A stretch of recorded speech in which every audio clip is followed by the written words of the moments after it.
So when I consider myself a student of happiness. I've probably read, I don't know, a dozen books about what it takes to be happy, and it turns out that it's not it's my field. Go on. It's not really what you might think at first. 50% of your happiness level is your genetic set point. You're just born with it. You can't really do much about it. You're given this a much happiness life. You can see this in people. Some people are very happy and other people not so much. So half of it is what you're born with. Only 10% of your happiness is circumstantial, and this is what people find surprising. If you win the lottery, if you get a new job, if you move to buy a new house, if you got a new boyfriend or girlfriend, it makes you about 10% happier. That's it. Yeah. It's not a big difference. Where does that leave the other 40%? The answer is that's up to you.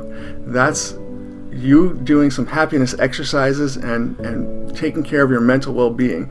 So 40% of your happiness is up to you. Like we talked about, you work out, you're in shape. It's not an accident that you're in shape. You put some time and effort into it. The same thing can work for happiness. Put a little bit of time and effort into your happiness and you'll be a happier person. Yeah, but I absolutely agree with you. You nailed it, 100%. But 40%? Where genetics is 50%. I would thought it's the other way around. Well, I mean it's almost about half, right?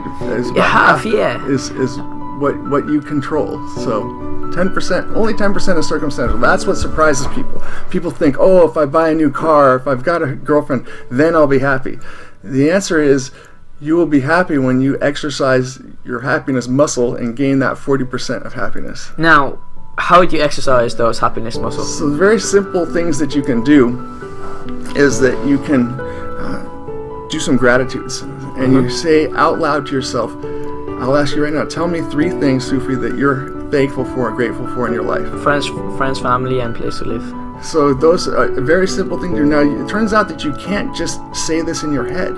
You actually need to speak the words out loud for it to work. So many times on my way into work, I ride my bike, drive my car, I will say out loud, talk to myself, I'm thankful for having a career that I can wake up and look forward to going to. I'm thankful for living in a place where it's sunny and warm today. Okay. I'm thankful for having friends and family in my life that I love and that love me.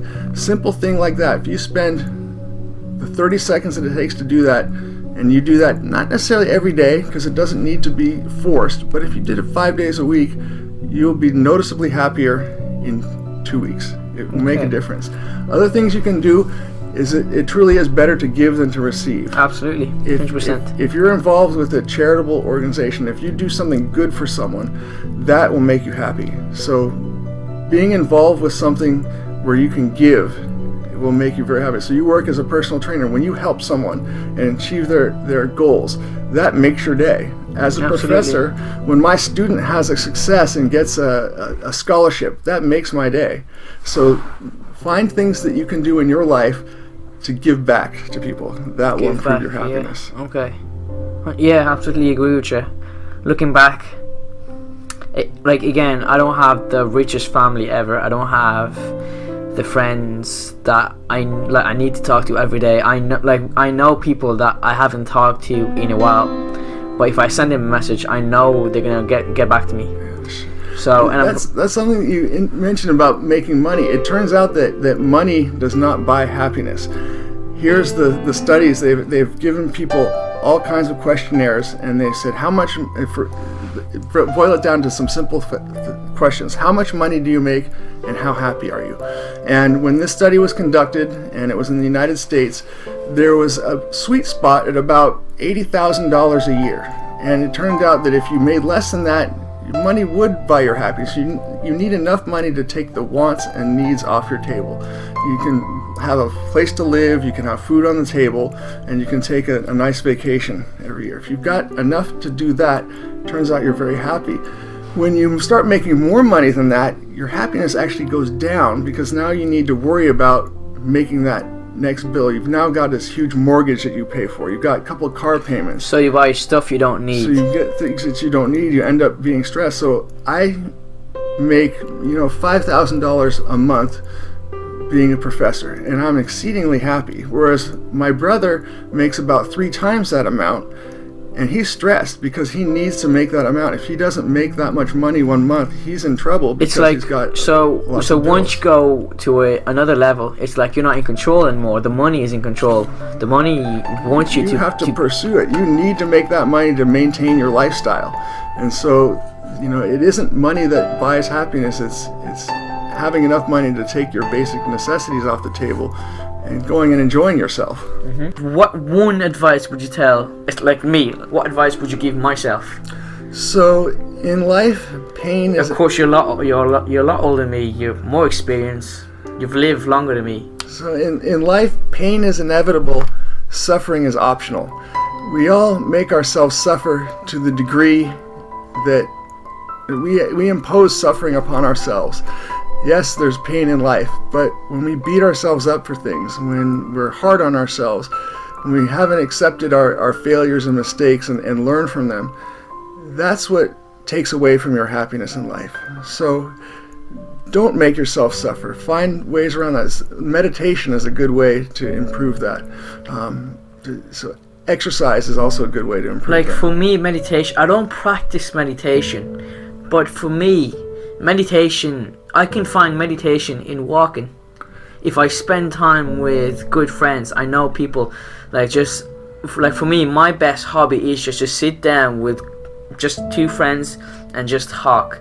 That, like, for me, that's the best thing ever. Walking, like, that's for me is my. So you can Google meditation and walking. There's techniques that people use that can meditate while they're walking. So very simple things you can do if you're ever feeling just a little bit stressed. Take the 5 seconds it takes to inhale slowly through your nose, a deep breath all the way in and all the way out, and you'll notice that you feel a little better just doing something simple like that. Also, there's biofeedback that you can use. It's not just we smile when we're happy, but it turns out that also when we smile, it makes us happy, because the saying is neurons that fire together wire together. So when you have these neurons that fire that make you smile, when you in turn smile, it sends the same signal back to your brain. It will make you slightly happier. So in some senses, you can fake it till you make it. And Internally. and put a smile on your face, and that will actually make you somewhat happier. So Now, since you brought that up, fake it till you make it. Would you say, let's say, I'm gonna bring that subject again, getting a lot of money. Would that count as fake it till you make it? Like, let's say if you get loads of money, you become that 10% we're talking about now. right, You get you're 10% happier. 10%. Now, but how would you keep Now, that though? you How go would and how would you transfer that 10% You to? use your money to do good things. Okay. You find some way to donate your time or money and do some charitable things, and that will make you happier. When I say fake it till you make it, it's a little bit cliche. So really what I mean by that is show up in life. Do what Woody Allen said that 50% of success in life is just showing up. Be there. If you say that you're going to do something, do it. Or if you can't, renegotiate it with that person. Don't just drop it. I mentioned that in my last podcast. Communication is one of the best important thing ever. Yeah, absolutely. It solves all the problem. Absolutely. Like, it is hard, don't get me wrong, it's not simple, but I know if Be a man of your word. If you say you'll do something, you do it, and renegotiate it if you can. And those sorts of things will make you happier. And that's maybe what I mean by fake it till you make it. You're not really faking it, but at least show up. When I show up till you make it. Yeah, I exercise most days, and some days I go into the gym and I just don't really have it in me, but I don't miss. I still go. So I have it. I call it my big principle, but in gym. As long as I go out and do something, people said, "How do you stay in such good shape? You're almost 50 years old." The answer is I just go every day. Even if I'm not having my best day, I still show up and I do it. And so those sorts of things can transfer into a lot of areas of your life. Yeah, we touched on a lot of things today. So it's